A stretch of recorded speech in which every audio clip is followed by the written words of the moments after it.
Well, ladies and gentlemen, welcome to another episode of the Run Danny Boy channel. Yes, I am Danny Boy. Hopefully you guys are doing fantastic.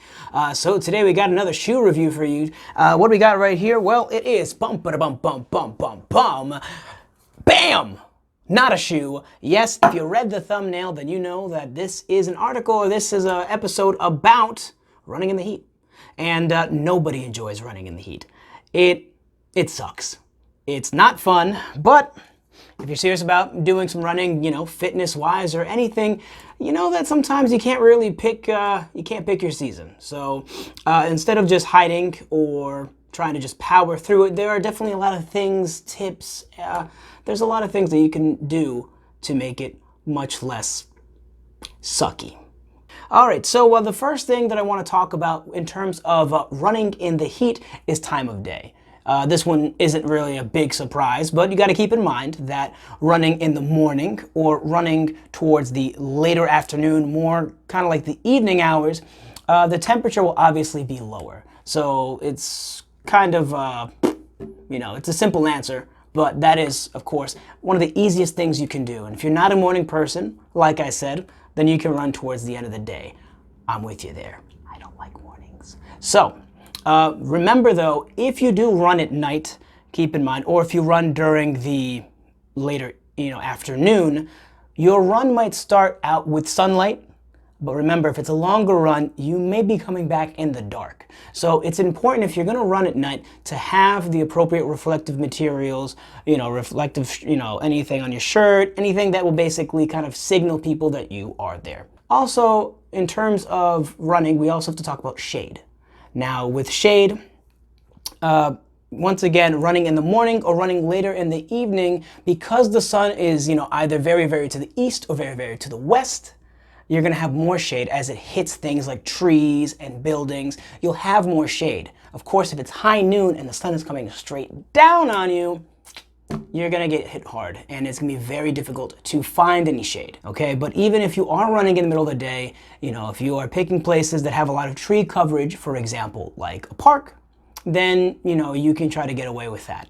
So also being aware of your route, where there is more coverage, that's important. And like I said, if you're running in the early morning or the late afternoon, knowing which side of the building is going to cast a shadow so you know which side of the street to run on can also make your run a heck of a lot easier. So next up, I want to talk about what I've heard many years ago. I forgot who told me, but I've used it as a rule and it's helped me out a lot when it comes to running, and it's called the 20-degree rule. So in terms of running, obviously you need to know how much you should wear, what is the appropriate amount of running material you should be wearing for your run. So with the 20-degree rule, all it is you simply add 20 degrees to the current weather, and that's how you should dress. So for example, let's say it's 50 degrees outside, and you're wondering how much you should be wearing. Well, then ask yourself, what would you be wearing if it was 70 degrees? If it's 70 degrees, maybe you would wear a t-shirt and shorts. If that's something that you would wear for standing around, then that is probably at least a good starting point for what you should wear for 50 degrees when you're running. As it gets colder, I would say the rule kind of shifts a little more to 15 degrees. But definitely once you start getting to that hotter temperature, that 20-degree rule starts kicking in hard. So if it's 70 degrees outside, it's probably gonna feel like it's 90. So if it's 85, you probably should stay inside. So it's definitely a good guideline. It's not perfect, and what might be a t-shirt and shorts for me might be a t-shirt and long jogging pants for you. So it varies from person to person, but at least it's a good start. So next we're going to talk about fabric. So there are many things to consider with what you wear when you run in the heat. So first we'll start off with color. Once again, this is pretty common knowledge, but lighter colors reflect light while darker colors absorb light. So if you're trying to go and keep the light off of you and the heat off of you, you'll do better with lighter colored fabrics rather than the darker colored fabrics. Well, there's that. Not only that, but also of course how much you wear, how much is covered. If you cover more of your body, then when you sweat, the air can't evaporate it and you can't cool off. So less is more when it comes to running, within reason. Okay, don't say, Danny boy told me to run naked. I didn't tell you that. Don't get yourself arrested and don't become a registered sex offender. Okay? So, less is more, once again within reason, but obviously if you can have like a crop top for the ladies and obviously you want to wear shorts rather than pants or jogging pants. Or for guys, if you want to go and just lose the shirt altogether, then you can also do that. Less clothing, obviously, that's more of your body surface area exposed to the wind, once again helping you evaporate sweat and cool down your body. So the amount of fabric is also important, but not just the amount, also the type of fabric. And that brings us to our next point. Cotton is your enemy. Okay, now, although cotton, you may love wearing a regular cotton t-shirt, during a normal day, casually hanging out with friends. It's not what you should wear for a run. Main reason is because how much moisture, sweat, it absorbs. It stays there and it doesn't wick. It just basically saturates in the cotton, and because it saturates in the cotton, it doesn't evaporate once again with the heat, with the wind, and it stays on your body, and that heat stays on your body. Not only that, because it stays wet, it can also create chafing while you're running. So cotton is a big no-no when it comes to running in general, but even more so when it comes to running in heat. You don't want to be running wearing cotton. So you may be asking, Danny boy, what should I wear then if I'm not supposed to wear cotton? Well, as with most sports clothing and apparel, you want to look for synthetic fabrics. But most of them, they don't have cotton. You can just check on the tag if it has cotton. But the vast majority, they are synthetic. And because they're synthetic, they are able to wick that moisture easier. Basically, the moisture moves from the inside of the shirt to the outside, and then the air can remove it. It dries faster, and because of that, you stay cooler longer. The next thing to keep in mind is also UV rays. Now, UV rays will hit you whether it's sunny or cloudy, but of course, during those hotter months, it can really hit you hard. So the problem with UV rays is they can cause sunburns, they can cause cancer, they can also age your skin a bit faster. You see these lines right here? See, this is what happens when you don't protect yourself, okay? So what you should do, of course, sunblock. Sunblock is very important. What I do with it right there, boom. Okay, you have yourself some nice sport performance, anything like that. Try to go and cover yourself up. I personally do avoid putting it on my forehead just because when I sweat, it goes down in my eyes and then I'm blind. Obviously, different brands make it differently, so maybe one might give you issues while another one might not. And also, there's the lotions versus the sprays, and I think that the big thing is whatever your preference is with that. Whatever you like, go for, stick to, that's fine. So not only can you use sunblock, and the reason why sunblock works is because it actually reflects some of those UVA and UVB rays that hit you, but you can also use clothing. Certain type of clothing can actually reflect those harmful UV rays. Now, most clothing, regular clothing, does not have that. But if you're looking at sports apparel, you can see you're looking for 3 letters, and those are UPF. Ultraviolet Protective Factor. Now the UPF, of course, the higher the UPF, just like SPF, the higher the UPF, the more protection from UV rays you're going to get. So something that is like close to 0, obviously provides almost nothing, but if you find something with a UPF factor of about 40 or more, 40 or 50 or so, that is some heavy duty protection. And actually, because you don't have to keep reapplying it like sunblock, UPF clothing provides better coverage and protection from those UV rays than sunblock does, because it's always on you and you don't have to worry about putting it back on if you missed a spot, being even in its distribution. It's good. But of course, that clothing's not going to cover your entire body. So whatever it doesn't cover, that's when you want to use the sunblock and get the rest of it. Now, also, the UV rays can also damage your eyes over time. So the other thing you can do is you can also get sunglasses that protect yourself from the UV rays. Now, not all sunglasses are the same. Just because you have sunglasses that, make everything look darker doesn't mean that they provide protection from those rays. So make sure you check the label when you're looking through and picking your sunglasses. Make sure that you pick one that does say that it will protect you from those UV rays. So lastly, in terms of the protection, you can also, if you don't want to go with the sunglasses, maybe you don't want to run, seeing everything darker, the other option would be hats and visors. Now, both of them will protect your eyes from the UV rays. However, there's a big difference between the two. The fact of the matter is that hats, although they offer protection to the eyes, they cover your head. And because they cover your head, that sweat that accumulates there, once again, is unable to become evaporated by the wind. And because it's unable to get evaporated, that equals heat being trapped on your body. A visor, on the other hand, keeps the head open, keeps that exposed to the elements, to the air, can be evaporated, and your head can cool off. So if you had to choose between a hat and a visor, it's better to go with a visor. But if you don't want to do either, sunglasses can be a great option. Now, we talked about clothing, and we talked about shade and running at different times, and we talked about UV protection, but you can't talk about running in the heat without talking about hydration. Hydration, of course, is critical when it comes to running in the heat. Now, when it comes to just hydrating like that, you don't want to just go with water.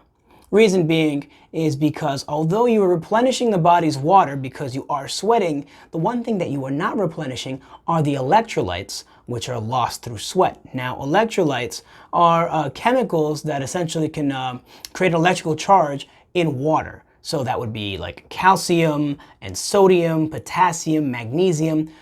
These elements, these chemicals, they also can be lost through sweat. And if you only replenish the water, then you create an imbalance. And that imbalance can be pretty bad. So you need to not just replenish with water, you need to also replenish the electrolytes. This is the main reason why when someone's in a hospital, they get an IV bag that has saline. There's a little bit of sodium, a little bit of those electrolytes in there to maintain that balance in the body. So my suggestion, sports drinks. Sports drinks, not only do they have the water inside them, they also have a little bit of sugar, unless you're going sugar-free, but normally they'll have sugar inside them, kind of keep your blood sugar levels elevated, but also they have those electrolytes in them, so you're replenishing everything at a better distribution. Now, when it comes to running with said drink, whether it's water, sports drink, whatever, if you carry it by hand, then of course what's going to happen is you're going to have the cold hand, warm drink syndrome, because you'll be carrying it. And only that, because you're carrying one drink and you're running with your free hand, it gets kind of weird.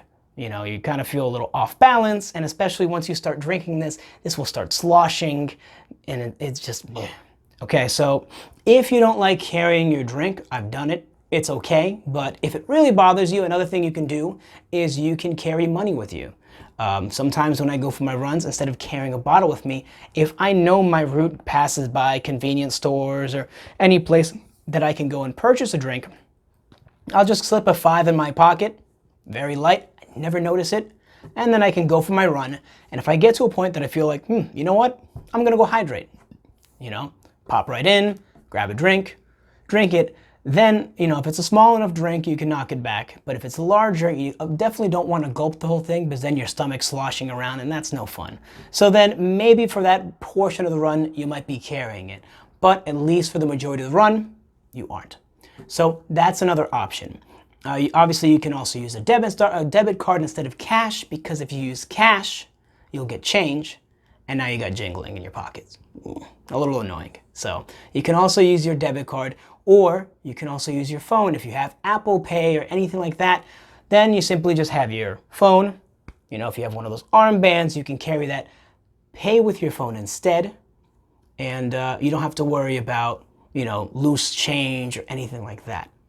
Now, if you are in, let's say if you're running in a park, or if you're running through a campus, if you know your route, you might also know where there might be some water fountains. So if you can plan your route, instead of carrying money, instead of carrying any water bottles, sports drinks bottles, or carrying change or any of that, if you know the route, you know where you can do a quick pit stop, hydrate, and keep going. But once again, with water fountains, it's just water.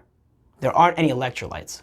So if it's a longer routine, a longer exercise that you're doing in the heat, I would strongly suggest trying to have some type of sports drink. Now, if none of these options appeal to you, or if you're in the middle of a race, you can't just run to 7-Eleven, hey guys, I'm just gonna get myself a Gatorade, and then just hop back in the race. You can't do that. So what do?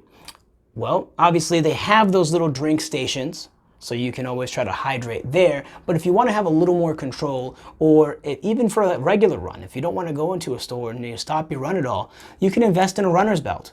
And it kind of looks, it's a runner's belt. It goes around your waist, and then you can have a spot for your phone. Some of them will have a space for a water bottle, or even 2 small water bottles that you'll have on yourself.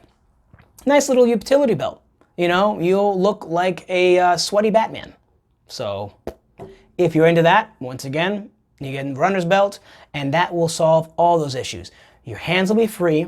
You're not going to be holding your drink, so no cold hand, no warm drink, none of that. No sloshing around of any of that stuff, no change, no money. You don't have to carry your phone if you don't want to. It's just, actually you can carry your phone in the belt. So it is the best solution, but if you don't want to do that, like I said, all those other things are different ways that you can go and hydrate yourself throughout the run. Next, I want to talk about what heat does to your body when you run.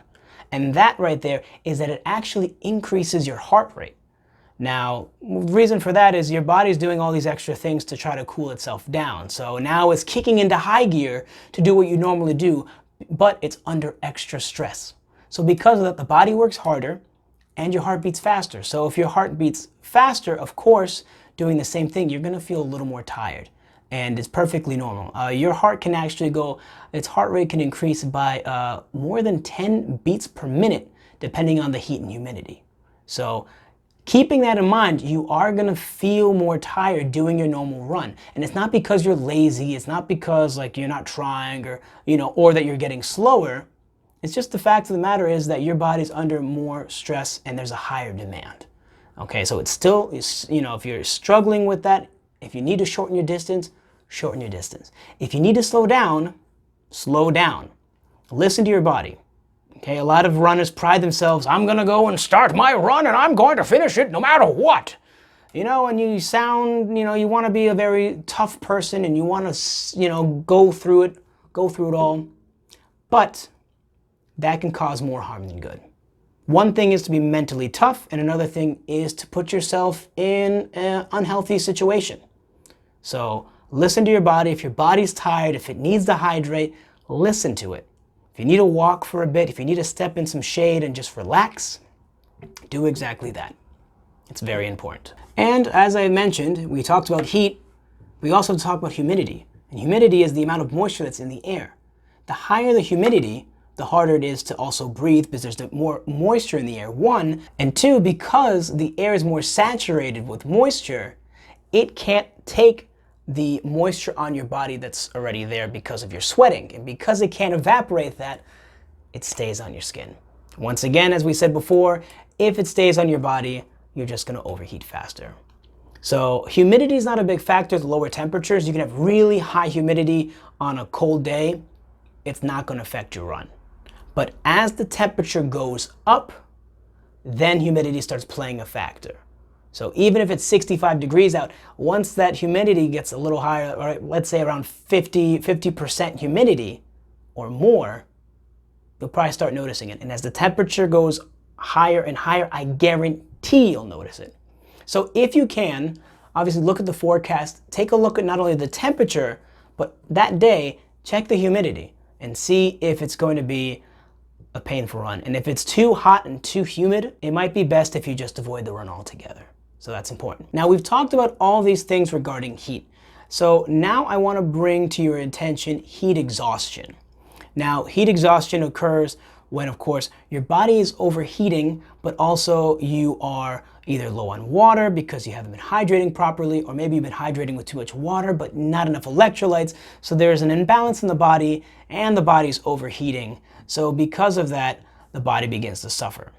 Some of the things that can happen, for example, is you can feel faint, your skin can get pale, you can get dizzy, you can feel nauseous, your heart rate can be elevated. Oh, but Danny boy, your heart rate's already high when you're exercising, dummy. Yes, but if you're trying to relax, if you're trying to cool off, and you notice your heart rate is still going, or if you already know you're doing a normal run and you're relaxed and you're fine, but then your heart just starts kicking up, that's a big red flag. So there are more symptoms and things regarding heat exhaustion. You can take a look online. But the important thing is that you're listening to your body.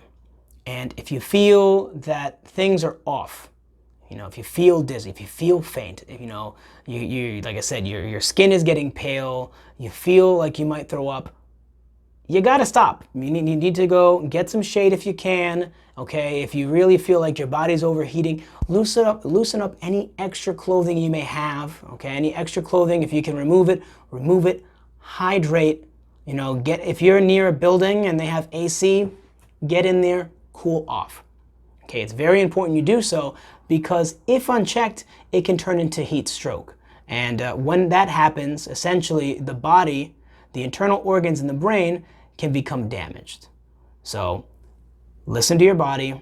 If you feel things are wrong, feel things are too hard, your chest is beating out of its heart. Yep, that's right. If your heart is beating out of its chest, then there's a problem. So listen to your heart. Seriously, listen to your heart. Listen to your body. If you feel things are off, don't be stubborn. It's okay. I actually, was a couple months ago, about a month, maybe a month and a half ago, I tried to go for an 18-mile run. I was like, I'm the king of the world. I was turning back and I did not prepare myself properly. My blood sugar shot down and I needed help. I listened to my body. I actually ran into a police officer. I was like, hey, can you bring me home because I can't function? And they did so. It was really nice of them. They brought me over, they dropped me off, and it was really good. But that's a lack of preparation on my behalf.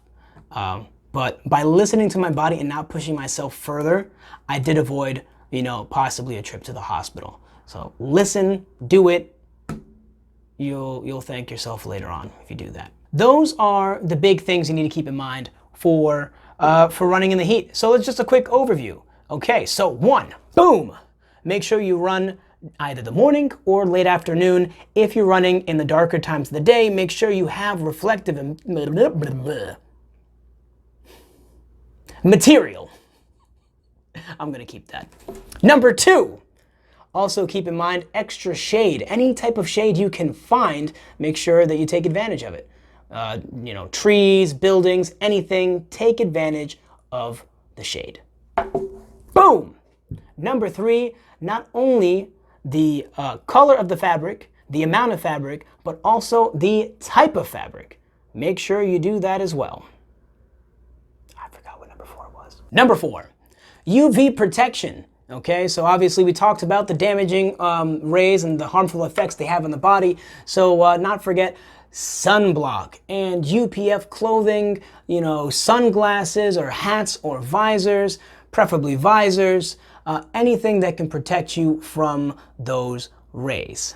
5, hydration. Okay, sports drinks over water, and we also talked about different methods of carrying water or planning your route so you can hydrate along your run. 6, we talked about slowing down. Okay, remember that your heart is working harder, your body's working harder to try to go and counteract the heat that it's being exposed to. So slow down, listen to your body, okay? Don't be stubborn, and if you need to go and stop or walk, do so. Number 7, humidity. Don't forget that humidity also plays a factor in the temperature and how bad it's going to suck. And lastly, boom. Number 8, don't forget to remember those symptoms of heat exhaustion, okay? That dizziness, the nausea, the feeling faint, the pale skin, the the accelerated heart rate. Also, another thing would be a very, very dark colored urine. That's another one that I forgot to mention. Any of those symptoms, you feel any of that stuff, pull over, get yourself in a nice shaded area, hydrate, cool off, remove any excess clothing, and just try to get yourself back to a healthy body temperature. So those are all the things right there. We talked a lot about it. Sorry guys, I know there was a lot to cover, but at least now you are armed to the teeth and you are ready to go and conquer the world. Get out there and beat that sun. Okay, now because this was a very long video, I implore you, ladies and gentlemen, please hit that like button. It really helps the channel out. If you haven't subscribed yet, subscribe to the channel and hit that notification bell so you can be notified and be in the know every time I go and upload a video. Now, if you like this material, I put all of this stuff on my companion website that is rundannyboy.com. So check out the website. It has way more information there than just the YouTube channel, so I would definitely recommend checking it out. And don't forget, as always, the music is provided by Jinenji, so if you liked it, in the description there's a link there. Click the link, listen to all that music, all that great stuff he has for you. Once again, music provided by Jinenji. Well, ladies and gentlemen, that is it right here. I hope that this information helps you out, and as always, enjoy your run. Take care.